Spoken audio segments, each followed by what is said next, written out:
looking out for them. Jen, great story. I want you to do your homework right now, okay? Have you finished? Okay. Thanks. Thank you, Jen. All right, joining me right now, someone who really knows a lot about teaching, and Midge Leavey, good to have you. Nice An author, an educator. Have a seat.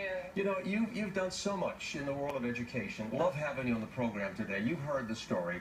Too much homework, and the biggest complainers are the parents, who are, by the way, doing so much of this work. Bad idea. They shouldn't be doing the homework. Very bad idea. If you're going to do your child's homework, then why be sending them to school? They have to learn on their own, and basically the teacher knows if the parent does it all by themselves. They because, do. yeah, it's almost like an insult that, you know. But the parents worry. They say that if I don't help out, they're not going to get the work done, and they're going to not do well in school. They're going to fail.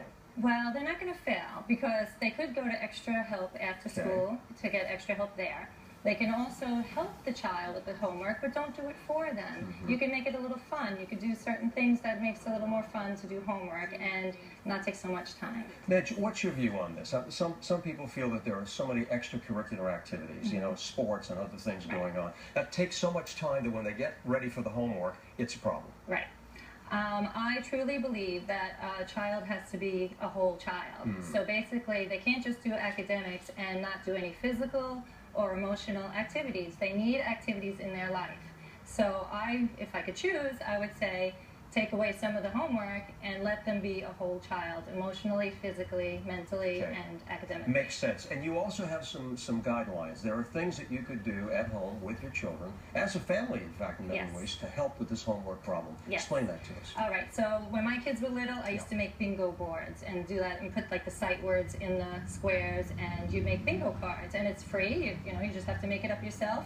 Play it as a family. It bonds the family together. It makes you, plan some time together. And the child is learning at the same time. You can also do vocabulary words. Everyone gets vocabulary words at the dinner table, and you have to make a discussion about it. And I'm telling you, it's hilarious sometimes when you try to make a discussion from these words, but it makes them laugh, they learn at the same time, and you're spending family quality time. You have to make them feel good. And you mentioned, I know you said that it's an emotional thing. We have to make our children feel comfortable and happy and feel good about going to school. In fact, you wrote a book, The Missing Mommy Cure. This is very interesting, and this is pre-K to first grade, getting children ready emotionally to make sure that they understand school and feel good about it. Right. So if your child is already anxious about going to school in the first place, they can't focus the rest of the day, never mind homework.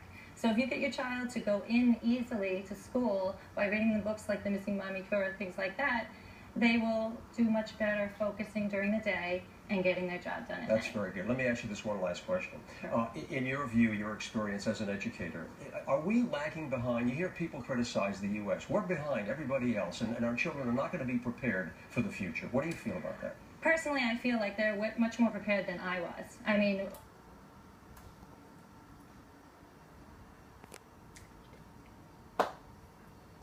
in that, and I don't know about other countries and things, but I think we need to have kids as a whole person. You could be a millionaire and be unhappy. Absolutely. So, Midge Leavey, we thank you so much for good information. Good luck with this book. I like it a lot. Thank you. Thanks for joining us today. Thank you so much. Thank you. Okay. Now, stay with me, because anyone who